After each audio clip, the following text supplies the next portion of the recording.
ഇന്ന് തന്നെ ഡൗൺലോഡ് ചെയ്യൂ. കാണൂ നിങ്ങളുടെ ഫേവറേറ്റ് ഷോസ്. എന്റെ ഡ്യൂട്ടിക്ക് തടസ്സം നിൽക്കാനും നിയമത്തിനെ വെല്ലുവിളിക്കാനാണ് ഉദ്ദേശമെങ്കിൽ ഇതിന്റെയൊക്കെ പിന്നാമ്പുറത്ത് നിങ്ങൾ കൂടി ഉണ്ടെന്ന് എഴുതി ചേർക്കാൻ എനിക്ക് വലിയ ബുദ്ധിമുട്ടൊന്നുമില്ല.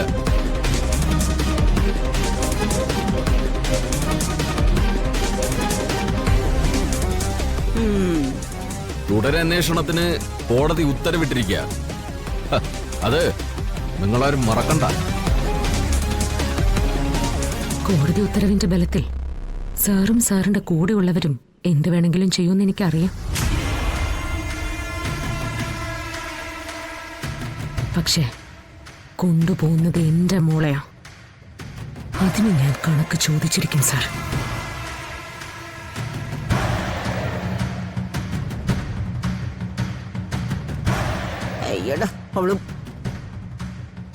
നിങ്ങൾ ഇവരെ പിടിച്ച് വണ്ടി കേട്ട് നടക്കങ്ങോട്ട് നടക്കടി.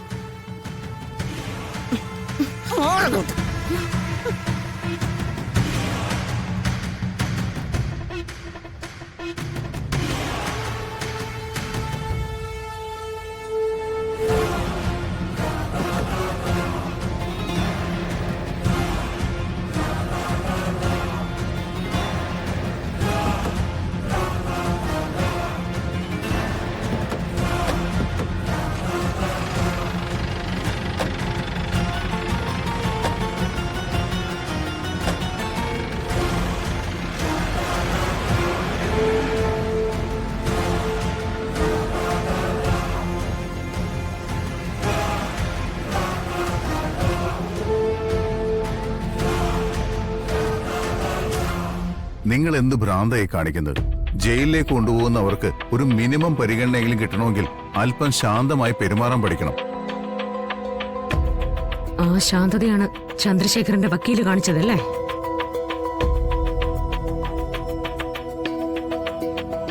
ഞാൻ ഏർപ്പാടാക്കിയ വക്കീല് എന്ത് കാണിച്ചു എന്ന് നിങ്ങൾ പറയുന്നേ? അയാൾ അവിടെ എന്താ ചെയ്തത്? പബ്ലിക് പ്രോസിക്യൂട്ടർ പറഞ്ഞത് മുഴുവൻ തലയാട്ടി കൊടുത്തതല്ലാതെ എന്തെങ്കിലും വാദഗതികൾ ഉണ്ടായിരുന്നോ?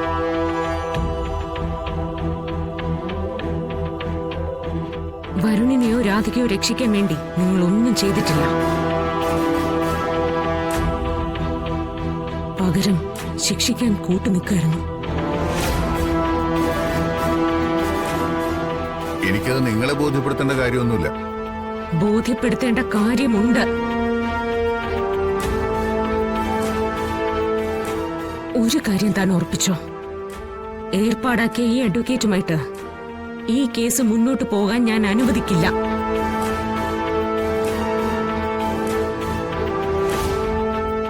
വാദിക്കാൻ അറിയുന്ന, ജയിക്കാൻ കഴിയുന്ന അഡ്വക്കേറ്റിനെ ഞാൻ കൊണ്ടുവന്ന് നിർത്തും ഈ കോടതിയിൽ.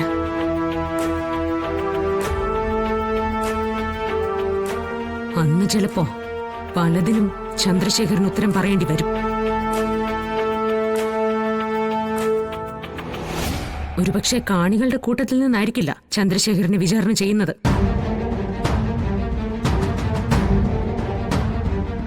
കോടതി തീരുമാനിച്ച നിങ്ങൾ ഒരുപാട് ബുദ്ധിമുട്ടും മിസ്റ്റർ ചന്ദ്രശേഖർ. മനസ്സിലായോ?